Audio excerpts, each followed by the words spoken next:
So I want to talk about a practice plan that I maintain as a background process. It's something that I call a practice matrix. It's something that I have spoken about in previous videos when I was talking about practicing arpeggios. But the problem is this. Over the years, I've been playing since I was 7, 8, 9 or something like that, and I'm over 50 now. So over that time, I've worked on an awful lot of stuff. And if you think about it, even if you just think about scales, for example. Now, I like to use the 3 notes per string scales, but there are 7 of those, 7 positions working up the neck. So that's the major scale, 7 positions for the melodic minor, 7 positions for the harmonic minor. Then you've got the triads, you've got the major, minor, diminished, augmented. There are 3 inversions of each of those. You've got the 7th arpeggios, so that's major, dominant, minor, minor 7 flat 5 diminished. There's 4 inversions of those to work on. You've got the pentatonic scales, you've got the 9ths, and then you've got all of those special fingerings. So for example, I like to use what I call those extended pentatonic shapes. Or I've got like string skip 7th arpeggios that I like to use as well.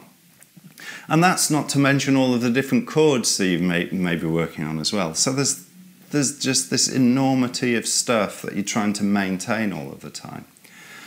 And I find 2 things happen. One, the style of music that I play tends to be predominantly rock and blues and that kind of style, which means that there are shapes like melodic minor. I very rarely use the melodic minor in the kind of music that I play, which means that can very easily, those motor skills can very easily fall out of habit. And similarly, there are techniques and ideas that are kind of the habit at the time, but they kind of fall out of favour. So things like the string skip 7th arpeggios, for example, there'll be periods when I like to use those all the time, and then I just stop using them. They fall out of my consciousness. Now, you can work on all of these things, you can drill all of these things, but the problem is, if you do that, it tends to hijack the main process, the main reason for your practice in the first place, if you see what I mean. So what you want to do is to have a kind of a background refresh going on for all of these shapes, but in a way that it doesn't interfere with the main focus of your practice plan. And that's really what the practice matrix is for. So what I do is I tabulate all of this stuff. So, for example, the major scale, there are 7 positions I like to work on, so there's a separate entry for each of the 7 positions, and the same for the melodic minor, same for the harmonic minor, same for all the arpeggios that I mentioned as well. So you end up with a big table with well over 100 entries in there.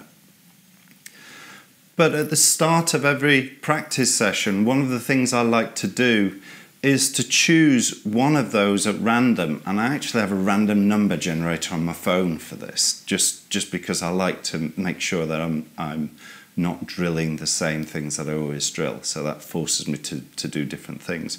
And I check it off on the list so I don't keep drilling the same thing over and over again. And then I just work on that shape for 10 minutes. It doesn't have to dominate your practice session, but just for 10 minutes is enough to sort of refresh the shape under your fingers. But also it refreshes the associations with that shape. So for example, you know, if I'm working on a triad, if I'm playing through that triad, I'm thinking about how this triad fits against the major scales and the major scale positions on the neck as well. So I'm rebuilding those associations. But also, and similarly, you know, for things like the string skip 7th arpeggios, it allows me to reconnect with these ideas again. And once you reconnect with them, you start using them again, which is really nice. But also it allows you to rebuild associations, because over the intervening period, you tend to have been working on new ideas, new concepts, and bringing these old ideas back into focus again builds new associations. And that's a great way of sort of bringing inspiration into your playing. It's bringing something new. It's bringing a new connection in your playing, which is really nice. But the other thing I've noticed over the years as well is by working on some of these old ideas, it kind of lifts my general playing. I find if I just focus on the foreground task, yes, I'll improve on that foreground task. But if I work on some other ideas as well, I don't know, it just brings up my general playing skills, not just that specific area, and that's really neat as well.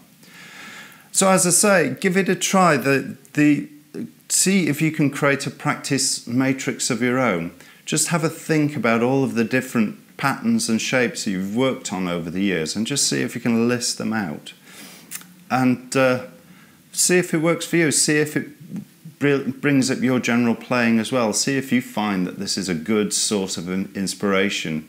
New ideas coming from old patterns, old ideas as well, reconnecting with them.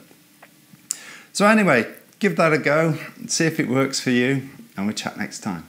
Goodbye.